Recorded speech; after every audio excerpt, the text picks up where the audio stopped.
Bonjour à toutes, aujourd'hui on se retrouve pour un nouvel épisode de mon podcast Tricot. Donc je m'appelle Vanessa et vous pouvez me retrouver sous les réseaux sociaux sous le pseudo Battement de Kershao. Alors, on va commencer tout de suite dans le vif du sujet aujourd'hui, donc par les projets finis. Alors, les projets finis, j'en ai un, c'est déjà pas mal, mais c'est pas du tout un projet que vous avez déjà vu, à part sur Instagram, mais je vais vous le montrer tout de suite. Alors, c'est le Medwell de Rory Locatelli.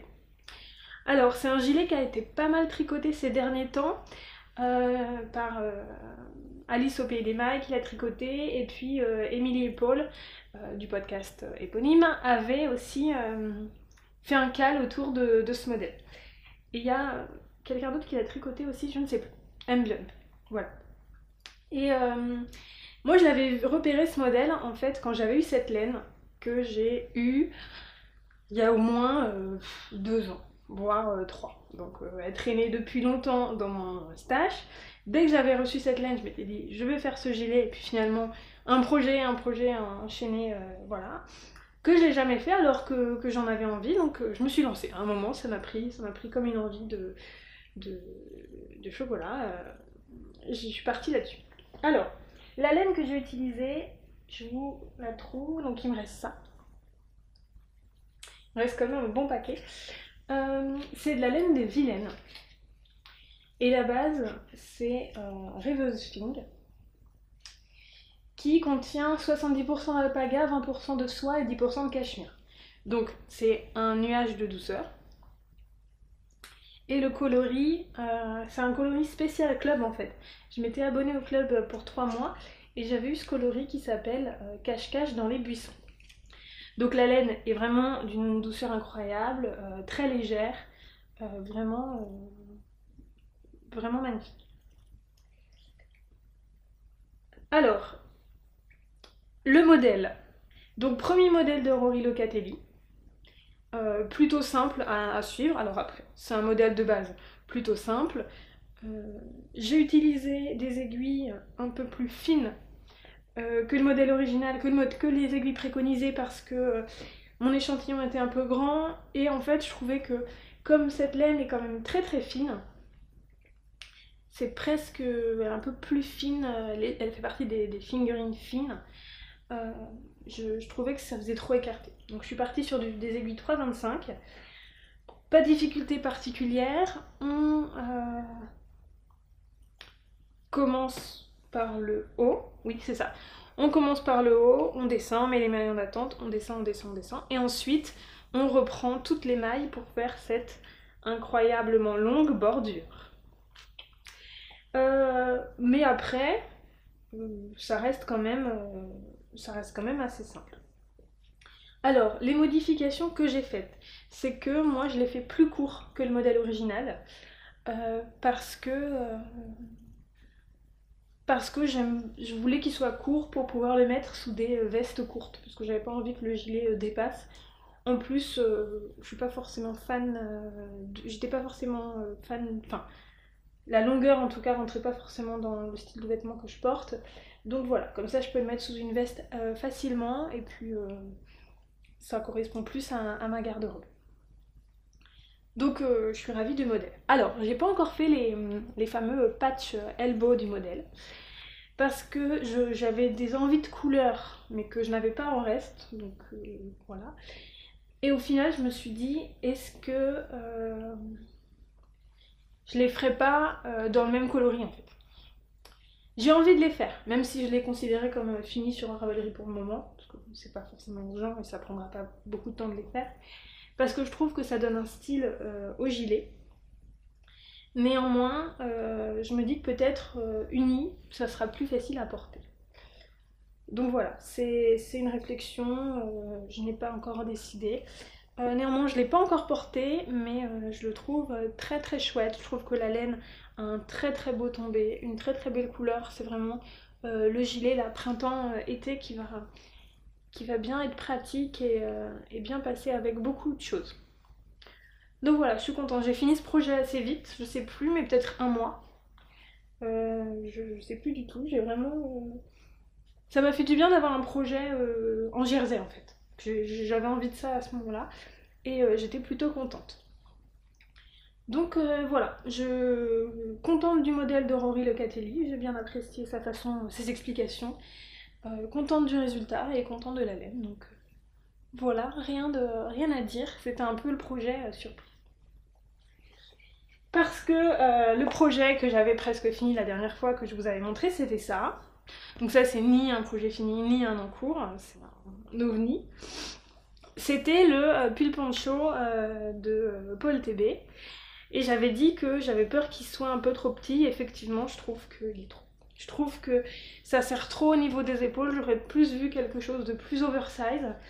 Donc c'est pas que je peux pas le mettre, que je pourrais pas le porter, mais moi j'avais vu dans ma visualisation, dans ma projection vis-à-vis de ce modèle, quelque chose d'oversize et ça l'est pas du tout. Donc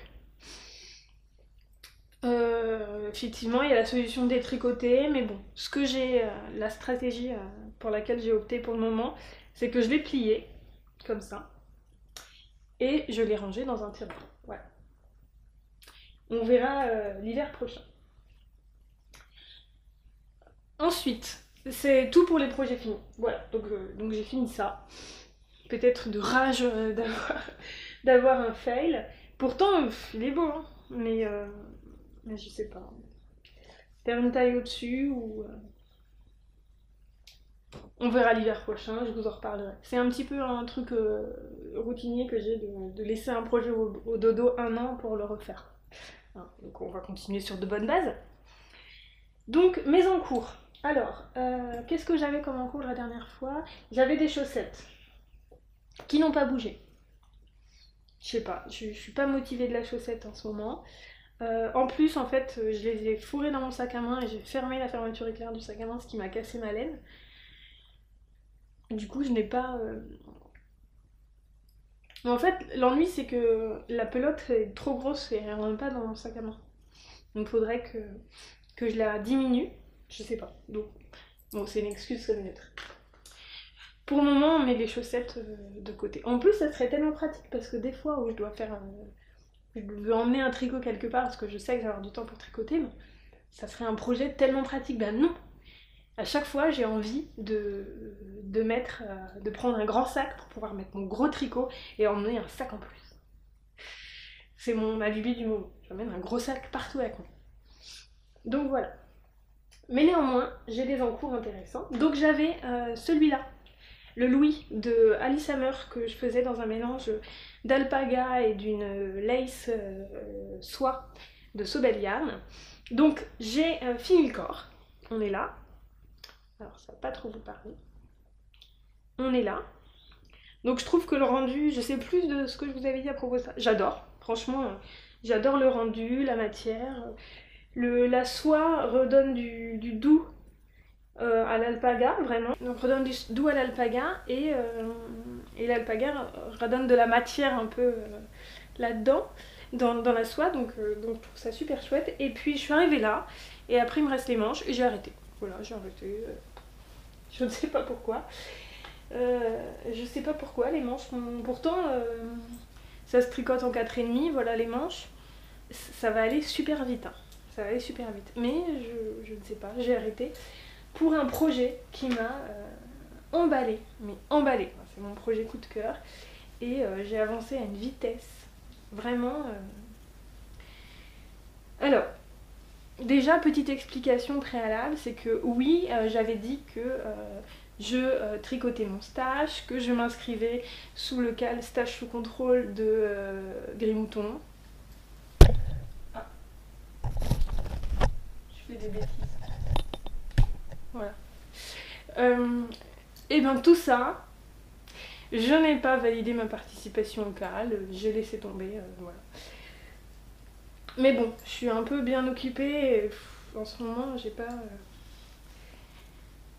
pris le temps. C'est pas grave, et en plus, mon nouveau projet résulte d'un nouvel achat. Donc, c'est pas grave. Néanmoins, je suis contente parce que c'est un nouvel achat que je tricote tout de suite. Donc, c'est pas un nouvel achat que je encore stocke dans mon stage. Donc, je trouve ça plutôt chouette.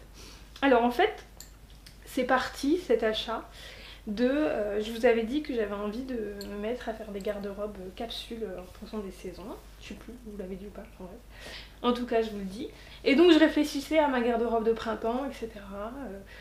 J'avais envie de réintégrer dans ma garde-robe une couleur que je mettais plus depuis des années, je ne sais pas pourquoi, qui est une couleur lavande, ouais, lavande, parme, etc. Et donc je me suis mise à chercher des laines de cette couleur qui me plaisait. J'ai pas vraiment trouvé exactement la couleur qui me plaisait, mais j'ai acheté du vert. Voilà. J'ai eu un coup de cœur sur cette couleur. Donc tout ça, du vert, du bleu-vert, enfin bleu ou vert, ça dépend. Il y a des gens qui le verront bleu, il y a des gens qui le verront vert. C'est le coloris Sauge de Home Natura. Comme ça, bleu-vert, c'est bien. On change pas de d'habitude. Hein, c'est pas une couleur que je tricote assez souvent. Mais bon, néanmoins, je ne perds pas l'idée de mon lavande. Hein. En plus, en faisant mes petites recherches sur internet, je suis tombée sur le fait que la couleur Pantone de l'année, c'est violet. Et j'ai fait un peu les magasins pour voir un peu les couleurs et tout. Et il n'y a pas tellement, en fait, j'ai pas compris. J'ai trouvé couleur Pantone de l'année violet et il n'y a pas tellement de toute la gamme violet, lavande, etc. Sauf, ah oui, We Are Knitter, on fait une nouvelle couleur qui s'appelle ultraviolet. Voilà, la couleur Pantone de l'année, c'est ultraviolet. Du coup, on va mettre de l'ultraviolet sur une de nos laines et on va l'appeler ultraviolet. Voilà. Créativité, bonjour. Enfin bref. Pour moi, le principe des couleurs, des tendances, c'est quand même de se les approprier en fait, d'en proposer autre chose. Mais bon, après, voilà, chacun sa vision aussi. Bon, revenons à mon programme. Donc, j'ai craqué sur cette Gilliatt couleur sauge. Gamme pastel, donc c'est plutôt dans mes goûts. Donc sauge, la laine Gilliatt, toujours une laine que j'aime beaucoup, que j'ai déjà tricotée, qui est très très agréable à tricoter, qui est très agréable à porter, qui a un très beau rendu et qui tient très bien dans le temps. Franchement, c'est une des laines que j'ai tricotées qui se tient le mieux au porté, qui bouloche le moins. Vraiment, je suis fan de cette laine. Et puis alors j'adore voilà, que ce soit une laine éthique, etc. Je trouve ça chouette. Donc voilà, vraiment fan de ce coloris. Et sur le modèle, je suis partie sur un modèle de Sentimental Tricot. Donc déjà, j'ai acheté de la laine, certes, mais je voulais aussi tricoter des modèles que j'avais déjà en fait. Et ça, je trouve ça bien en fait, plutôt que d'aller chercher des nouveaux modèles. Ben, voilà, donc j'ai pas... je déstache mes modèles.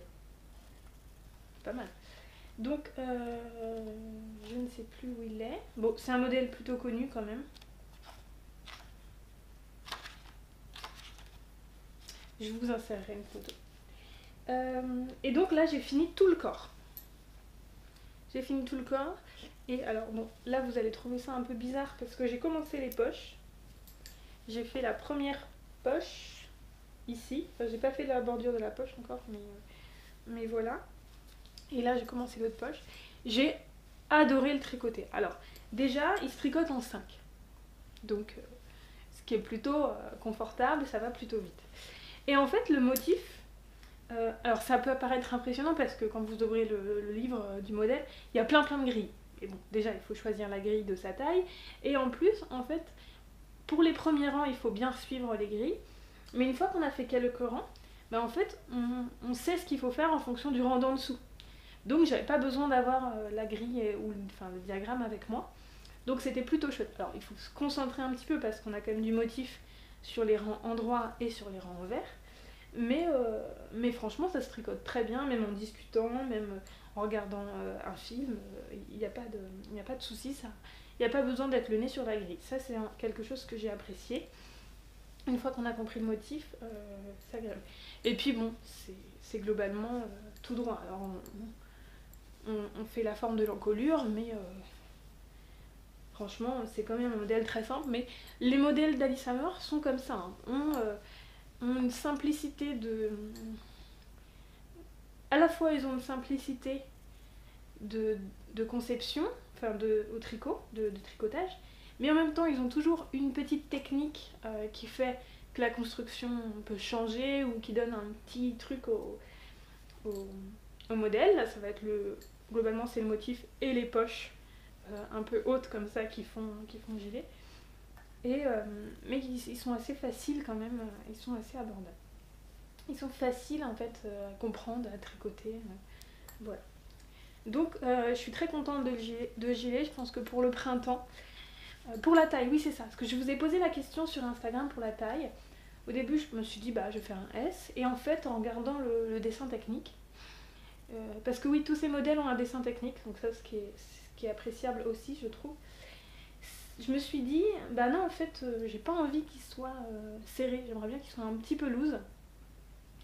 Et je regrette pas d'avoir fait le M parce que notamment pour la manchure, voilà, je pense qu'elle n'est pas non plus trop grande.